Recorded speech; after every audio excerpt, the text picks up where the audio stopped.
The day I found my voice. I'm Tess, and I'm 30 years old. For the past 4 years, I've been married to Thomas, who is 36. From the outside, we probably look like a normal couple. We had a nice apartment, decent jobs, and occasionally went out with friends. But beneath the surface, a different story was playing out, a story where I felt increasingly suffocated, and where Thomas, my husband, was more a bystander than a partner. It wasn't always this way. In the beginning, Thomas was charming and attentive. His family, though well, they were a lot. They were loud, opinionated, and always seemed to have a say in everything Thomas did. I initially tried to brush it off, chalking it up to a close-knit family.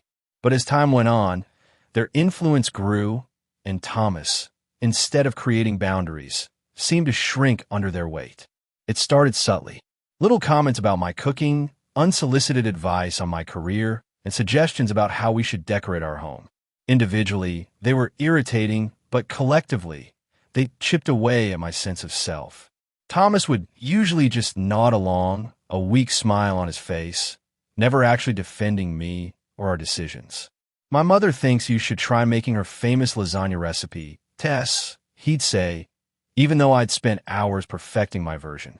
Your mother thinks you should consider that promotion of your company, Thomas. His father would chime in, completely ignoring my own career goals. It was exhausting. Every family gathering felt like an interrogation, every phone call a critique. I felt like I was constantly trying to appease them to fit into their mold, a mold that felt increasingly uncomfortable and restrictive. Then came the bigger things. Decisions about holidays, where we'd spend them, who we'd see. It was always dictated by his family's preferences, never ours. If I suggested spending Christmas with my own family, a look of panic would flash across Thomas's face. But my parents are expecting us, he'd stammer, as if it were a decree from on high, not a suggestion. I tried to talk to Thomas about it. I explained how their constant interference made me feel, how I felt like I had no voice in my own life. But his responses were always the same. A shrug, a mumbled apology, and a promise to talk to them. He never did.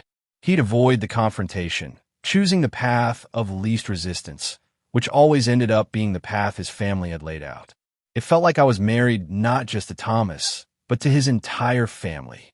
They were a constant presence, a weight that pressed down on me, making it hard to breathe. I felt like I was living in a gilded cage, with all the comforts but none of the freedom. The breaking point didn't come in a dramatic, explosive argument. It was a slow burn, a gradual realization that I couldn't live like this anymore. It was the accumulation of countless small instances where my feelings were dismissed, my opinions ignored, and my life controlled by someone else's expectations.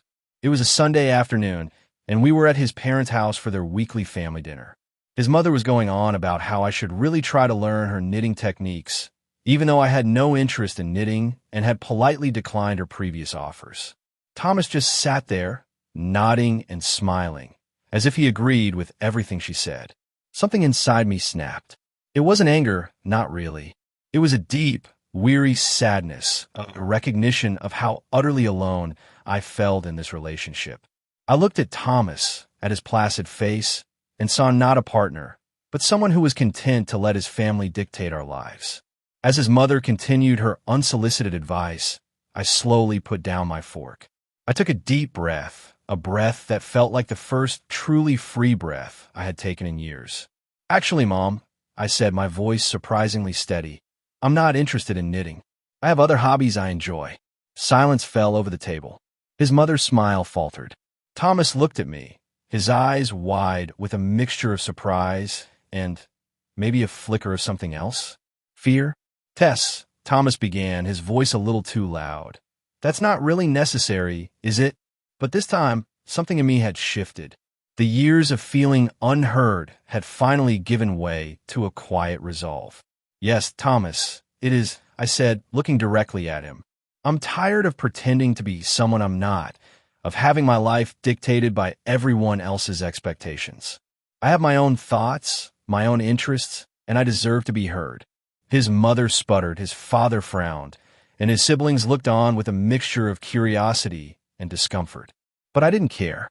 For the first time in a long time, I felt a sense of clarity, a sense of my agency. I didn't storm out. I didn't yell. I simply stated my truth, calmly and firmly. And then, I excused myself from the table and went outside for some air. When Thomas followed me, his face was a mask of anxiety. "What was that all about, Tess? You made things awkward." "Thomas," I said, turning to face him, "I'm tired of being the one who always has to be accommodating, the one who always has to put up with everything. I need you to understand that I am your wife, your partner, and my feelings matter too." He looked at me, and for a moment, I saw a flicker of something in his eyes, maybe understanding, maybe regret. But it was fleeting. "But my family," he started to say. "Your family is important, yes?" I interrupted gently but firmly. "But so am I. And I need you to start showing me that I am." The day didn't magically solve everything. His family still had their opinions, and Thomas still struggled to stand up to them. But something had changed. I had drawn a line in the sand. I had found my voice, and I was no longer willing to let it be silenced. It wasn't an easy journey after that. There were more uncomfortable family gatherings and more hushed conversations with Thomas. But there were also moments of small victories.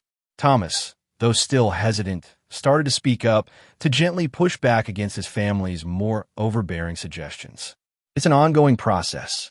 I'm still navigating the complexities of his family dynamics, and Thomas is still learning to prioritize our relationship.